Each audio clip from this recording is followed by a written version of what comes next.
చాలా మంది వైసీపీ నేతలు కానివ్వండి, కార్యకర్తలు కానివ్వండి, జగన్మోహన్ రెడ్డి గారి ఫ్యామిలీ కానివ్వండి, వైసీపీ నుంచి టీడీపీలోకి అయితే మారిపోతున్నారు. మరి ఈ నేపథ్యంలో పులివెందుల జెడ్పీటీసీ ఎన్నికల ముఖ చిత్రం ఎలా ఉండబోతోంది? మరి దీని గురించి విశ్లేషించుకోవడానికి మనతో పాటు జనసేన రాష్ట్ర అధికార ప్రతినిధి శ్రీనివాస్ గారు ఇప్పుడు మనతో ఉన్నారు. నమస్తే సార్. సార్, మరి ఇప్పుడు చూసుకుంటే జగన్మోహన్ రెడ్డి గారికి సొంత సామాజిక వర్గానికి చెందిన వాళ్ళు కూడా వైసీపీ పార్టీని వీడి టీడీపీ పార్టీలోకి అయితే చేరుతున్నారు. అలాంటిది ఇప్పుడు త్వరలో జెడ్పీటీసీ ఎన్నికలైతే రాబోతున్నాయి పులివెందులవి. మరి ఈ నేపథ్యంలో పులివెందుల జెడ్పీటీసీ ఎన్నికల ముఖ చిత్రం ఎలా ఉండబోతుంది అంటారు? పులివెందుల జెడ్పీటీసీ ఎలక్షన్స్ లో అక్కడ బీటెక్ రవి గారి భార్య, అటేమో హేమంత్ రెడ్డి గారు మధ్యన పోటీ లతారెడ్డి గారు వర్సెస్ హేమంత్ రెడ్డి గారి మీద మధ్య జరుగుతుంది. అయితే ఇది నేను అనుకోవడం వైసీపీ పార్టీకి చావోరేవో. ఎందుకు చావోరేవో అంటే కూటమి ప్రభుత్వానికి పోయేదేమి ఉండదు. రెండు, అది పులివెందుల ఎమ్మెల్యేగా ఆల్రెడీ జగన్మోహన్ రెడ్డి అక్కడ ఉన్నాడు, ఎంపీగా అవినాష్ రెడ్డి గారు ఉన్నారు. అది అక్కడ కానీ జెడ్పీటీసీ కానీ కోల్పోతే అది చాలా ప్రభావం చూపిస్తుంది వాళ్ళ పార్టీ మీద.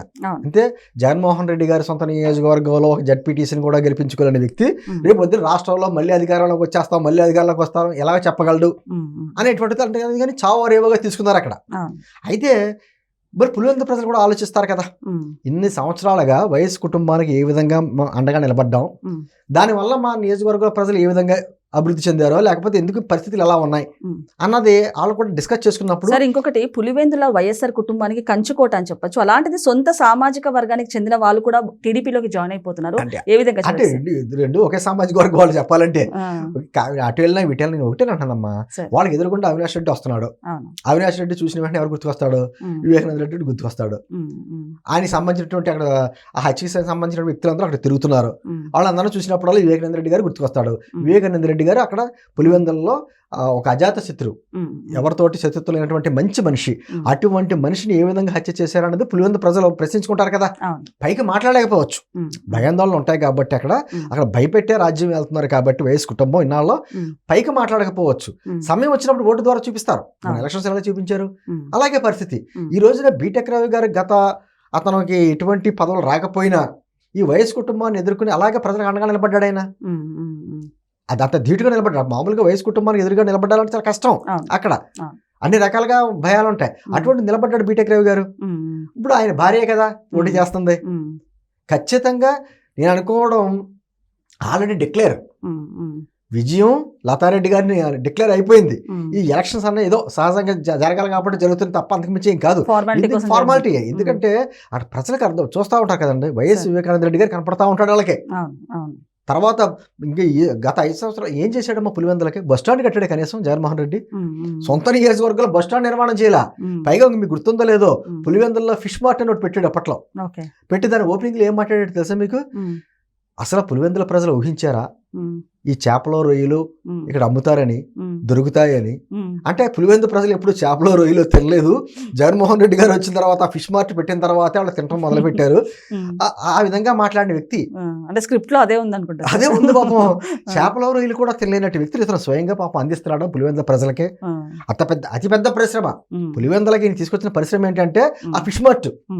అది కూడా లేదు ఇప్పుడు. నేను అంటుంది ప్రజలకు కూడా ఒక్కసారి తప్ప 2 సార్లు అలా పదే ఒక కుటుంబానికి బానిసలుగా ఉండాలంటే ఎక్కడ ఉండరండి ఇక్కడ. ఇది ప్రజాస్వామ్య దేశం. ఒకసారి చూస్తారు, 2 సార్లు చూస్తారు, అలా చూసుకుంటూ వస్తారు. ఎప్పుడు ఈ కుటుంబానికి మనం ఏమైనా బానిసలమా? పులివెందుల ప్రజలు కూడా వాళ్ళు కూడా ఆత్మవిమర్శ చేసుకుంటారు కదా. చేసుకున్న తర్వాత కనీసం మన జడ్పీటీసీ అధికారంలో ఉన్నటువంటి జడ్పీటీసీ లతారెడ్డి గారు ఒక మంచి వ్యక్తి, గృహిణి, చదువుకున్నావిడి, బీటెక్ రవి గారి భార్య, మనకు అండగా నిలబడే వ్యక్తి. ఇవన్నీ కోణాలు చూసిన తర్వాత ఆపోజిట్ ఎవరు? వివేకానంద రెడ్డి గారికి సంబంధించినటువంటి హత్య చేసినటువంటి వ్యక్తులందరూ మద్దతుగా నిలుపుతున్నటువంటి పార్టీ. ఆ వ్యక్తులు వాళ్ళని ఏ విధంగా సపోర్ట్ చేస్తారు? ఖచ్చితంగా ఓటు అనే ఆయుధంతో బుద్ధి చెప్తారు.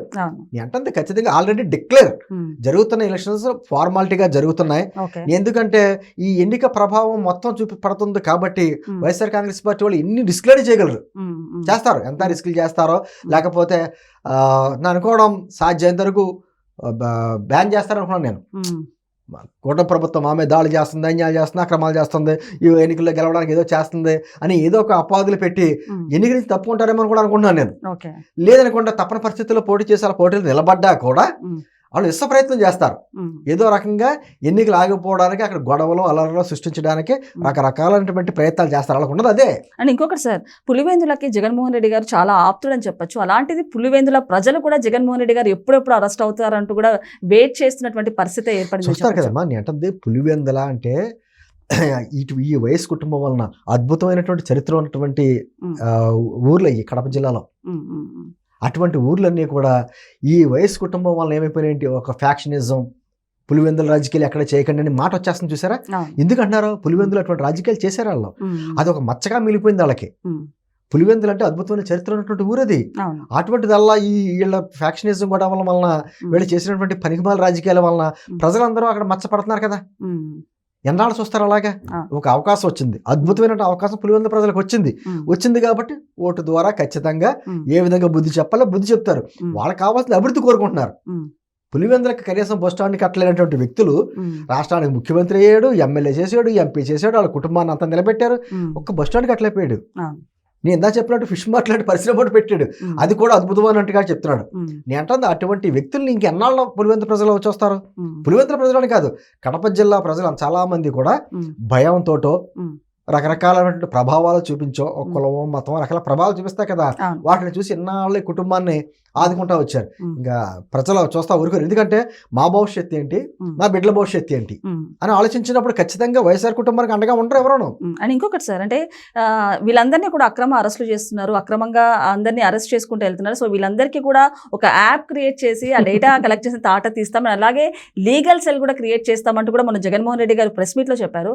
ఏమంటారు సార్? ఒకటి అతను లాస్ట్ లో మాట మాట్లాడండి లీగల్ సెల్ మీటింగ్ లో. లాస్ట్ ముక్తాయింపుగా ఏమన్నాడంటే, పైన దేవుడు చూస్తున్నాడు, కింద ప్రజలు చూస్తున్నారు, దేవుడు ప్రజలు చూస్తే ఎటువంటి ఫలితాలు వస్తాయో తెలుసు కదా అన్నాడు. తెలుసు కాబట్టి కదా 151లోంచి 5 ఎత్తిపోయి 11 ఉంచారు ప్రజలు. ఆ దేవుడు మళ్ళీ చూసాడు అనుకోండి, ఆ 11 ఉండవు.